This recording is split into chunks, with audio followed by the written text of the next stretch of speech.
우리 이렇게 인사하면 좋겠습니다. 요단의 분쟁을 종결합시다. 요단의 분쟁이 종결되는 은혜가 있기를 주님이 축복합니다. 우리가 지난주 또 이번 주 계속 진행되는 게 예수복제소 캠프입니다. 이 예수복제소 캠프, 그게 무엇입니까? 복음 제자 소명자로 세워지는 3주간의 훈련이에요. 그래서 복음, 첫째 주는 이제 복음, 둘째 주는 제자, 그리고 셋째 주는 소명의 주제를 가지고 이제 캠프를 하게 되는데, 첫째 주 복음은 무엇이냐? 복음의 결론난 인생을 만드는 것입니다. 저와 여러분들이 복음의 인생으로 결론이 나야 될 줄 믿습니다. 복음의 인생으로 결론 난다는 것은 정확한 진단이야. 정확한 진단. 인생 문제에 대한 만 가지의 문제가 있어도 그 모든 문제의 시작은 딱 한 가지다. 그게 뭐냐? 죄의 문제다. 그리고 죄를 짓게는 누가 짓게 합니까? 사단의 문제. 그래서 죄와 사단으로 인해서 찾아오는 모든 문제, 그걸 정확하게 진단해야 됩니다. 이것이 문제다, 저것이 문제다. 깊게 들어가면 행동적인 문제가 아니에요. 마음의 문제예요. 더 깊게 들어가면 영적인 문제예요. 더 깊게 들어가면 죄의 문제예요. 사단의 문제입니다. 그래서 거기에 대한 정확한 진단과 처방이죠. 처방. 곧 해답을 말합니다. 그 해답은 그리스도, 예수인 줄 믿습니다. 그래서 우리에게는 그리스도만 필요한 거예요. 우리에게 복음만 필요한 줄 믿습니다. 이게 복음의 결론난 인생, 첫째 주 하는 것이죠. 둘째 주는 무엇입니까? 제자로 변화된 인생을 말하는 제자의 변화. 제자로 변화된 인생은 무엇입니까? 말씀에 붙들림 바 되는 인생입니다. 말씀에 붙들림. 그래서 말씀만이 우리의 혼을 소생시키시는 줄 믿습니다. 그래서 하나님의 말씀으로 채워져야 됩니다.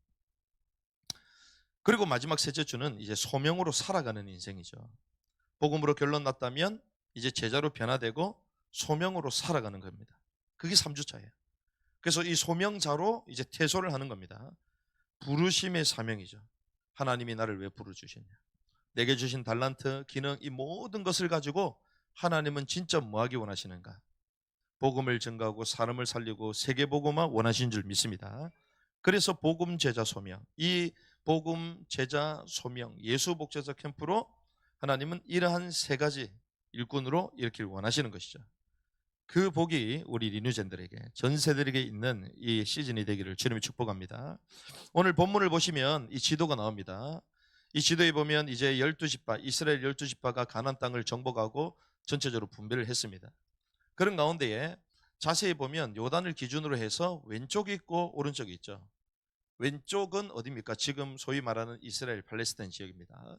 그리고 우측은 어떤 지역입니까? 요르단 지역이에요. 요르단 지역. 그런데 이것이 요단을 기준으로 해서 두 개로 나눠져 있습니다.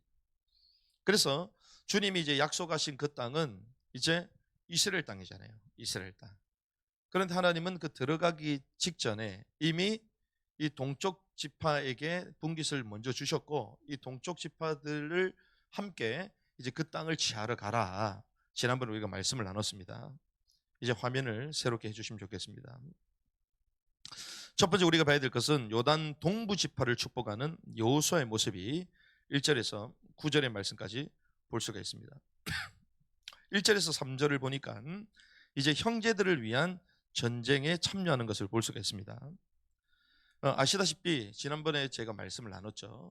이 이스라엘 백성들 가운데 12지파가 땅을 다 분배했지만 제일 처음에 먼저 땅을 취한 사람이 요르단 동편에 있는 사람들이었어요. 목초지가 필요했고 그 식솔들을 먹여야 됐기 때문에 그 가나안 땅 직전에 딱 들어가기 직전에 그 땅을 먼저 요구했었습니다. 그런데 그것이 옳다고 인정되어 그 땅을 먼저 줬죠. 그러면 그 땅을 취한 사람들은 가나안 정복에 들어갈 필요가 있어 없어요? 이익으로 볼 때는 갈 필요가 없어요. 왜? 이미 얻었기 때문에. 하지만 하나님이 주신 가나안 정복은 우리 모든 12지파의 모든 분깃이기 때문에 이 형제들도 동참을 하게 되죠. 그게 요르단 동쪽에 있는 지파였어요. 이 형제들을 위해서 전쟁에 참여하게 됩니다. 전쟁에. 그래서 1절에서 보니까 이렇게 갑니다. 그때 여호수아가 르벤 족속, 갓 족속, 므낫세 반지파를 불러 그렇게 얘기합니다. 주의 종 모세가 너에게 명령한 모든 것을 너희가 지켰고 내가 너에게 명령한 모든 것에 관해 내 음성에 순종했다. 형제들을 위해서 전쟁에 참여한 자, 이들을 통해서 우리가 알 수 있는 것은 이기는 자들의 모습을 볼 수 있습니다. 이들이 어떤 자였는가? 하나님의 말씀을 지켰던 사람입니다. 그리고 선조들이 주셨던 그 언약, 그 모세의 말을 들은 사람, 그리고 지금 현재 여호수아죠.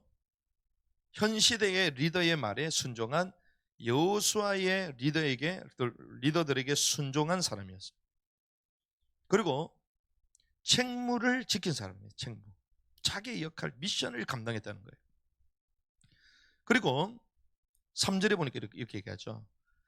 같이 한번 읽어볼까요? 3절 시작. 이날까지 이 여러 날 동안 너희 형제들을 떠나지 아니하고 주 너희 하나님께서 명령하신 책무를 지켰다는 거예요. 책무를 지켰다는 거예요.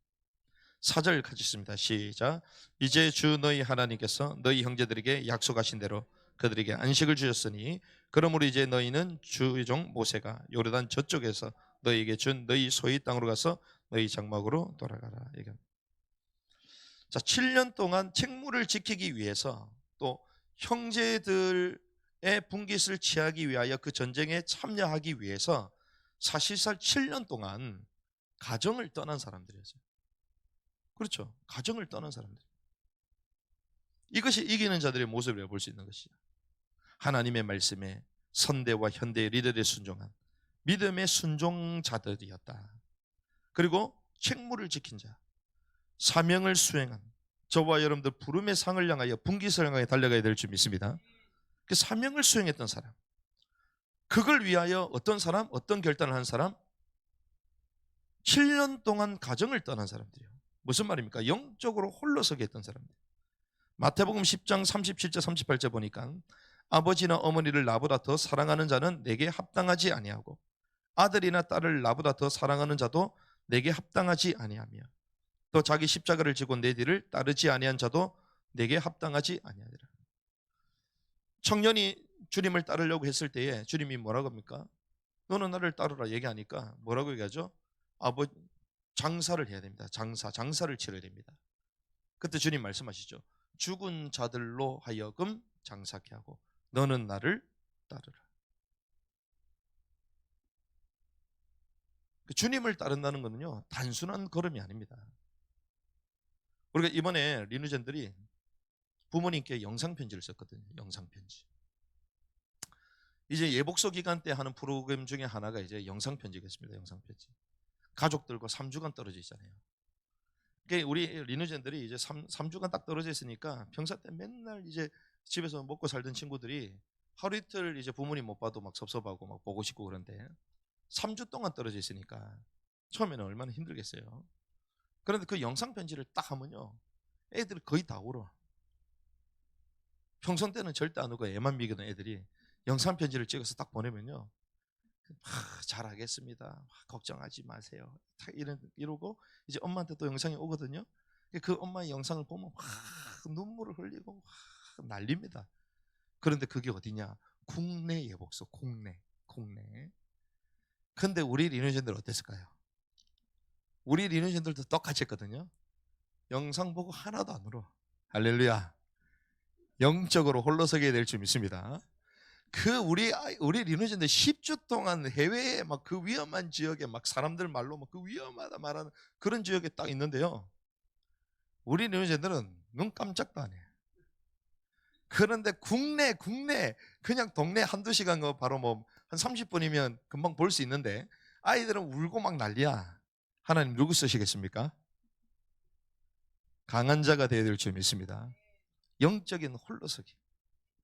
그래서요 영적으로 집중하려면요 때로는 영적 홀로서기 필요합니다. 7년 동안 가정을 떠나고 책무를 지키고 생명을 걸고 그 말씀에 순종하여 전쟁에 참여했던 이기는 자들의 모습. 이게 요단 동쪽의 지파들이었다는 거예요. 그래서 이들이 이제 복귀할 때가 됐습니다. 4절. 그래서 돌아가라 얘기하시죠. 7절에서 9절 말씀 보니까 영화로운 진영으로 복귀하는 장면이 나옵니다. 안식을 준 대가로 장막으로 돌아가게 되죠. 이들은 어떤 자들이었냐? 안식을 가져둔 자들이었어요. 그들이 섬김과 그들의 전쟁으로 말미암아 이스라엘 12지파에게 무엇을 줬다? 안식을 줬다. 우리의 헌신이 다른 자들에게 안식이 되어야 될 줄 믿습니다. 우리의 작은 헌신이 교회의 안식이 돼야 돼요. 우리 가정의 작은 헌신이 우리 가문의 안식이 돼야 됩니다. 이런 역할을 감당했다는 것입니다. 그래서 그들이 노획한 전리품을 가지고 와요. 가축과 기금속과 의복과 재물. 순종하는 자에게, 이기는 자에게 주시는 분기신 줄 믿습니다. 그래서 이번에 아이들이 막 잘해가지고요, 우리 그 현장 선생님이 50리나씩, 100리나입니까? 50리나씩 이거 막 그걸 줬다 하더라고요. 그래서 오늘 아이들도 맛있는 거 사 먹으러 갈 거예요. 오늘 주말이기 때문에. 그래서 잘하면 상을 받는 거예요. 그 원리가 똑같습니다. 그래서 이제 여호수아가 특별히 6가지 권면을 합니다. 5절의 말씀이죠. 같이 읽습니다. 시작. 부지런히 주의를 기울여 주의 종 모세가 너에게 명한 명령과 율법을 행하며 주 너희 하나님을 사랑하고 그분의 모든 길을 걸으며 그분의 명령을 지키고 그분을 굳게 붙들며 너희 마음을 다하고 혼을 다하여 그분을 섬기라 하고, 여호수아가 이제 축복을 한 거예요. 권면하는 것입니다. 그 6가지가 무엇인가? 첫 번째, 계명과 율법을 주의하여 지켜라. 두 번째, 여호와 하나님을 사랑해라. 세 번째, 그 길을 행하라. 행해야 될 줄 믿습니다. 네 번째, 그 계명에 순종할 것. 그리고 다섯 번째, 하나님과 가까이 해라. 여섯 번째, 마음과 성품을 다하여 하나님을 섬기라.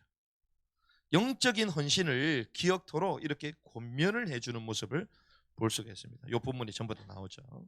그래서 요단의 동부 지파를, 동쪽 지파를 축복하면서 내보내는 여호수아의 모습이 1절에서부터 이제 9절에 나오는 거예요. 그런데 갑자기 우리가 두 번째 봐야 될 것은 지파들의 분쟁이 터졌습니다. 이렇게 해피엔딩으로 이제 끝날 줄 알았는데 막 축복하면서 거면서 보냈잖아요. 근데 갑자기 막 분쟁이 터진 거예요. 그 분쟁의 발단이 뭐냐? 이게 10절과 11절입니다. 같이 읽습니다. 시작. 르벤 자손과 갓 자손과 므낫세 반지파가 가나안 땅의 요르단 경계에 다다른 뒤 거기서 요르단 옆에 한 제단을 쌓았는데 그것은 보기에 큰 제단이, 이스라엘 자손이 들었는데 이르기를,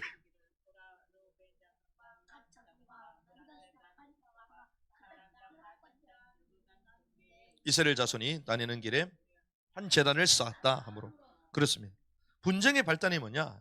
제단 동부 지파들이 큰 제단을 쌓아버린 거예요. 큰 제단을 쌓아놓으니까 이게 난리가 난 거야. 그런데 그거 쌓은 거 가지고 이거는 그냥 쌓은 행위만 본 거잖아요. 소문만 들은 거잖아요. 그 소문이 무서운 거야. 소문이 무서워. 소문도 잘 가려서 판단해낼 줄 믿습니다. 이것이 분쟁이 됐는데 이들은 왜 세웠냐? 전과를 기억하기 위해서 세운 거예요. 그리고 후대에게 하나님의 역사를 기념하기 위해서 세운 것이에요. 또 한편으로는 이것이 자기 지파로 돌아갔는데 7년 싸우고 나서 형제들과 같이 있다가 이제 자기 고향으로 돌아가는 거잖아요. 자기 분깃으로 떠나는 것입니다. 그런데 이 떠남이 일시적 떠남이 아니라 영원한 떠남에 대한 불안감이 고조되었다는 거예요. 왜 그러냐? 지리적, 환경적 요인 때문에 그렇습니다. 지리적 환경. 저희가 우리 일주일에 한 번 만나잖아요. 아니면 한 주 못 오신 분은 2주에 한 번 만나잖아요. 그런데 2주에 한 번 만나는 분하고 같은 2주에 한 번 만나는 건데 한국에서 만나는 거하고 한국에 있는 사람을 만나는 거하고 티국에 있는 사람 만나는 거 감이 같습니까? 다릅니까? 다르죠. 우리 이번에 이제 권사님이 다녀오셨는데 권사님 없으니까 어떻든가요? 야, 없으니까 속이 시원하다. 야, 교회가 조용하구나. 그렇게 생각했습니까? 또 다른 분은 2주 동안 못 올 수도 있잖아요. 감이 어떻든가요? 그게 환경과 거리와 지리적인 요소가 다 다르거든요. 이야, 비행기를 타야 되나 보다. 제주도만 해도 우리가 엄청 멀게 느껴지잖아요. 사실 멀지 않거든요. 저희 고향 가는 것보다 가깝습니다. 고향 가려면 저희는 4-5시간 가야 되는데 제주도는 비행기 타면 1시간 만에 가잖아요. 근데 그 거리감이라는 게 있단 말이죠. 왜 그러냐? 요단강 도하는요 기적의 도하였어요. 요단강을 걷는 것 자체가 기적이었어요. 왜 그러냐면 양옆에 산이 600m 산이 양옆에 있어. 그리고 골짜기의 폭이 8m에서 21km까지 펼쳐져 있어요. 그러니 어마어마한 그 협곡과 그 산을 건너가지고 가야 되는데 그걸 건너면 볼 수 있다 없다? 없다. 영원한 단절처럼 느껴지는 거예요. 그걸 건너는 순간. 그러니 불안감이 찾아오는 것입니다. 우리 지파들은 이 주님께서 약속하신 그 땅과 우리는 완전 절연되는 것이구나. 떠나게 되는 것이구나. 분리가 되는 것이구나. 건너면 달 수 있다 없다? 없다라는 불안감이 확 들어온 거예요. 그래서 우리가 이런 마음이 있습니다. 눈에서 멀어지면 어디에서 멀어진다? 마음에서. 마치 그런 거예요. 눈에서 멀어져 버리면 마음에서 멀어져. 그런 불안감이 막 찾아오는 거예요. 그래서 대안으로 큰 기념비, 제단을 세운 거예요. 그래서 예배의 중심축을 거기다 세운 거예요. 그래서 우리가 그 서쪽을 바라보면서 저 땅이 우리의 분깃이다. 우리가 원래 저 땅이 우리 것이다. 우리 후대들이 우리가 가야 될 원래의 본거지가 가나안 땅이다. 떨어져 있지만 떨어진 것이 아니다. 그걸 위하여 세운 것입니다. 그런데 그걸 세워놨더니 다른 지파가 오해를 해버렸어요. 왜 세웠냐? 우상숭배 하나보다, 딴짓 하나보다. 이래가지고 이 사건이 터진 것입니다. 그래서 12절 같이 했습니다. 시작. 이스라엘 자손이 그 소식을 듣고 이스라엘 자손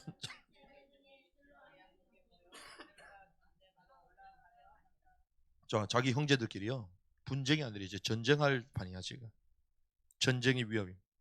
징벌을 위한 전쟁으로 출정하게 됩니다. 대표자들을 세웁니다. 13절에서 쭉 보면 14절 각각의 주요 집에 통치자 한 명을 지하고 통치자 10명을 그와 함께 보내죠. 그러면서 이제 부월 사건 가서 그 얘기입니다. 아간의 저주, 부월의 사건으로 말미암아 또 아간의 저주로 말미암아 그 진영에 고통이 찾아오고 죽임을 당하는 이런 비극들이 있었잖아요. 그걸 얘기하면서 너희들한테 뭐라고 했냐? 너희 지파는 반역하지 말아라. 이렇게 가는 거예요. 반역하지 마라. 15절에 얘기하잖아요. 그들이 길리앗 땅에 있는 르우의 자손, 갓 자손, 반지파에 가서 그들에게 말한다. 죄 전체 회중이 이같이 말한다. 그러면서 이제 17절 부올의 제단에 대해서 얘기하죠. 20절 보니까 세라의 아들 아간이 저주받은 물건 그 사건을 얘기하죠. 그래가지고 19절에 보니까 주께 반역하지 말고 우리에게도 반역하지 말라. 밑에 나오죠. 너희는 너희를 위해 우리 주 하나님의 제단 외에 다른 제단을 쌓음으로 주께 반역하지 말고 우리에게도 반역하지 말라. 그렇게 얘기하는 거예요. 그러면서 또한 관대한 제안까지도 합니다. 관대한 제안이 무엇인가? 19절에 얘기하죠. 만일 너희 소유의 땅이 부정하거든, 너희가 갖고 있는 그 땅이 부정하거든, 너희는 주의 성막이 자리 잡은 주의 소유, 안쪽을 얘기합니다. 서쪽 소유의 땅으로 건너와서 우리와 가운데서 소유를 취하자. 그 얘기하는 거예요. 너희가 있는 거기에서 우상 제단을 세워놓고 제사 드리면 그 땅도 더러워지니까 그 땅이 더럽다면 이 땅으로 넘어와서 하나님 앞에 온전히 예배 다시 시작하자. 이렇게 간대한 제안까지 하는 거죠. 그때 21절에서부터 29절 말씀 보면 이제 동부 지파가 이제 변호를 하죠. 진실한 변호를 합니다. 21절 그리고 23절, 22절, 23절 같이 있습니다. 시작. 주 곧 신들의 신, 주 곧 신들의 신 그분께서 아시니 이스라엘이 알리라. 그 일이 만일 주께 반역하는 것이나 범법하는 것이건들 주께서는 이날 우리를 구원하지 마옵소서. 우리가 제단을 쌓은 것이 주를 따르는 것을 멈추고 돌아서려 함이거나 혹은 그 위에 번제 헌물이나 음식 헌물을 드리려 함이거나 혹은 그 외에 화평 업무를 드리려 함이었거든 주께서 그 일에 대해 친히 책임 물으시기를 원하는. 자, 이들이 진실한 변을 하는데 반역이 아니라는 거예요. 반역이 아니다. 우리는 거짓이라면 하나님의 심판을 원한다고 합니다. 거짓이면 우리가 하나님의 심판을 원한다. 그러면서 뭐라고 하죠? 우리를 구원하지 마소서. 그렇게 얘기하는 거예요. 그러면서 하나님을 증인 삼습니다. 하나님의 이름을 3번 불러요. 엘로힘 여호와. 이게 주, 곧 신들의 주. 주 곧 신들의 주. 우리 개역개정에 보면 3번을 얘기합니다. 엘로힘 여호와. 하나님, 능력의 하나님, 스스로 계신 하나님, 우리 주관자 되신 계속 이름을 선포하는 거예요. 그러니까 하나님의 이름을 걸고 말하는 것입니다. 그러면서 얘기합니다. 왜 그렇게 했냐? 왜 그렇게 했냐? 아까 전에 말씀드렸죠. 27절 보니까 우리와 너희 사이에 우리 뒤를 이을 우리 후대 세대 사이에 증거가 되게 하려고 쌓은 것이다. 결국 누구 때문에요? 우리 후대 때문에 했다. 후대 때문에. 후대를 위한 증거물이 되도록. 그래서 이것 말고 다른 제단을 쌌어요? 안 쌌습니다. 이것만 싼 거예요. 왜? 후대에게 증거. 만약에 우상 제단이었으면 여기저기 막 세우겠죠. 근데 그게 아니라는 것입니다. 지역적 분리, 환경적 분리로 인해서 후대에 대해 줄 영적 악영향을 생각해서 이걸 세웠다는 것입니다. 그렇게 쭉 얘기하고 나니까 이제 30절에서 34절 보니까 지파들이 이제 화해하는 것을 볼 수가 있습니다. 30절, 31절 같이 읽습니다. 시작. 제사장 비느하스와 그와 함께한 회중의 통치자들 곧 이스라엘의 수천 명의 우두머리들이 르벤 자손과 갓 자손과 므낫세 자손이 하는 말들을 들을 때에 그것을 기뻐하였으므로 이에 제사장 엘르아셀의 아들 비느하스가 르벤 자손과 갓 자손과 므낫세 자손에게 이르되 너희가 주를 대적하여 범법을 저지르지 아니하였으므로 주께서 우리 가운데 계신 줄을 이날 우리가 아노라. 이제 너희가 이스라엘 자손을 주의 손에서 구출하였느냐 하였느냐. 아멘. 충분한 납득과 이해가 된 것입니다. 그러니 이제 전쟁이 멈춰지게 된 거죠. 평화가 임한 것입니다. 그리고 그 고백을 듣고 기뻐했다는 것입니다. 그래서 그 증거로 이제 그 제단 이름을 뭐라고 지었습니까? 엣이라고 불렀어요. 34절. 르벤 자손과 갓 자손이 그 제단을 엣이라 했다. 엣 제단이죠. 엣이 무엇입니까? 이는 그들이 우리 사이에서 그것이 주께서 하나님이시라는 증거가 되리라 하고 말했기 때문에 우리 사이에서 주께서 하나님이시다라는 증거가 되었다. 충분한 납득과 이해가 되어야 될 줄 믿습니다. 그때 이제 평화와 기쁨이 넘치는 거예요. 그래서 자칫 잘못하면 큰 전쟁으로 터질 수 있었는데 마무리가 된 것입니다. 말씀을 정리하겠습니다. 어떤 의미에서는 이제 이미 다 싸워서 승리한 이제 전쟁이었죠. 그리고 이제 분배를 하는 것이었습니다. 그런데 이런 가운데에 내분이 일어났어요. 내분. 이런 가운데. 내분이 일어난 상황이고 이제 전쟁까지 일어날 상황까지 번지는 상황이었습니다.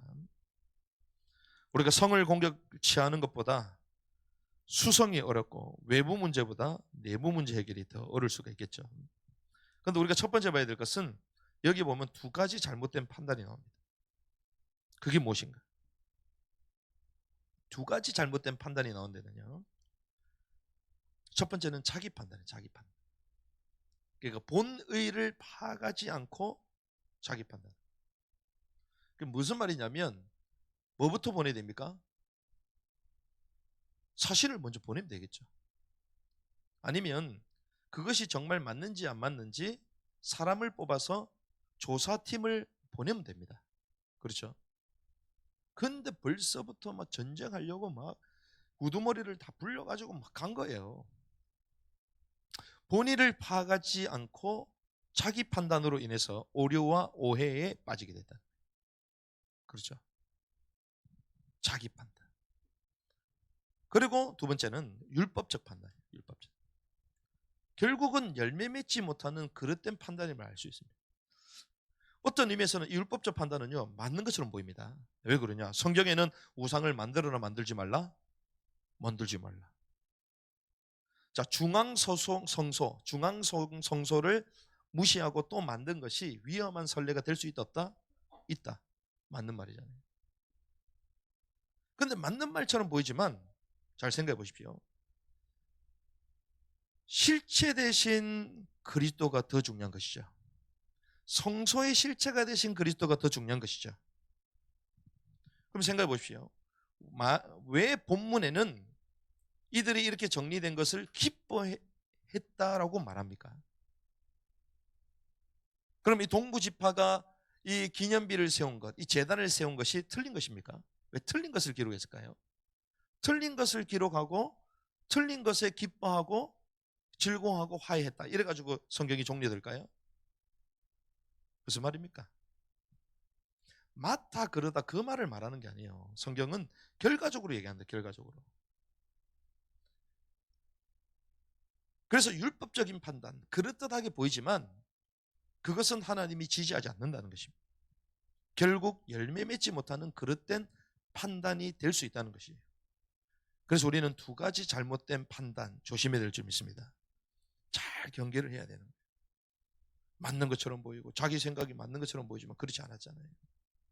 그래서 우리는 두 번째 어떤 생각을 해야 되느냐. 두 번째 영적인 역발상을 해야 됩니다. 역발상. 영적인 역발상. 잘 생각해 보십시오. 자, 같은 형제입니다. 같은 형제. 같이 믿음의 선한 싸움을 싸우는, 가나안 땅을 정복하는 같은 팀이요. 같은 형제요. 그런데 같은 형제인데 왜 기념비를 세웠냐 이거예요. 한번 생각해 보라는 거예요. 이걸 우리는 소위 말하는 역지사지입니다. 상대방의 입장을 생각해 보라는 거예요. 상대방이 왜 그랬다고 얘기했습니까? 지리와 환경적인 요인으로 인해서 후녀의 기념비, 후대를 위해, 그리고 예배 중심을 위해 세웠다 그랬잖아요. 그런데 그 땅에 한번 가본 사람은 압니다. 거기에 가보니까 우와 진짜 한번 건너면 영원히 분리될 수 있던 불안감이 있겠구나. 그렇죠? 안 가본 사람은 몰라. 가본 사람, 당해본 사람이 그 입장을 합니다. 그렇죠?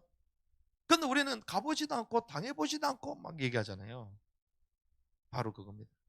영적인 역발상이 필요한 거예요. 분명히 문제가 터졌을 때는 문제가 아닌데 계속 문제란 말이죠. 그때는 역적인 역발상 기질을 발휘해요. 같은 형제인데 왜 기념비를 세우지 거기에? 역지사지. 그 사람의 입장. 어디까지 가서? 그 현장에 가서. 그러니 그게 이해가 되는 것입니다.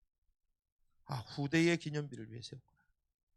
예배의 중심 처소가 없었기 때문에, 보이지 않았기 때문에 세웠구나.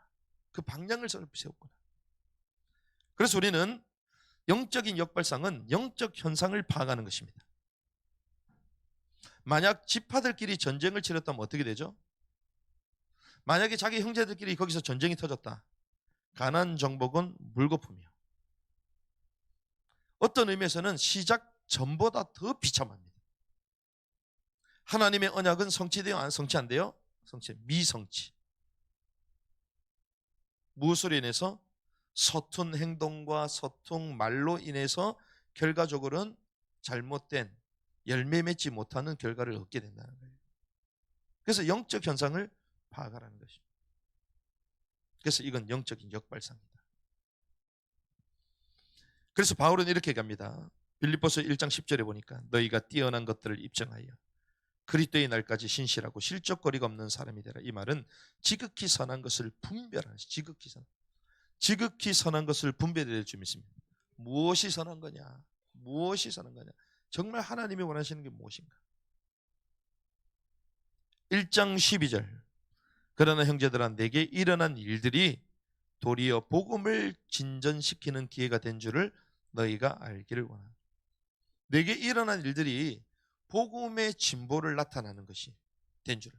감옥에 가고 고난을 당하고. 그런데 바울은 뭐라고 합니까? 이것이 도리어 복음의 진보가 나타나요.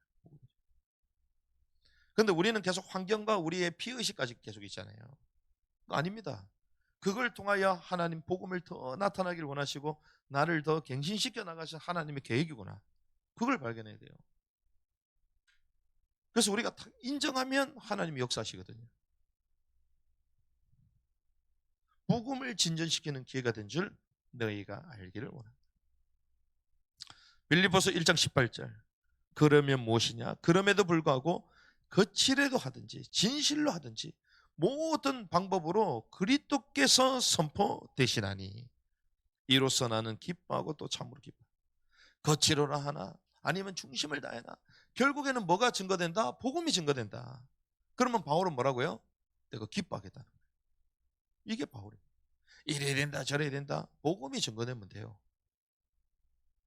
와 이래야 됩니다. 와 이래야 됩니다. 그런데 복음이 증거한대. 무엇을 선택하랍니까? 이래나 저래나 복음이 증거될 줄 믿습니다. 이래나 저래나 사람이 살아남으면 돼요. 바울이 그걸 말하는 거예요.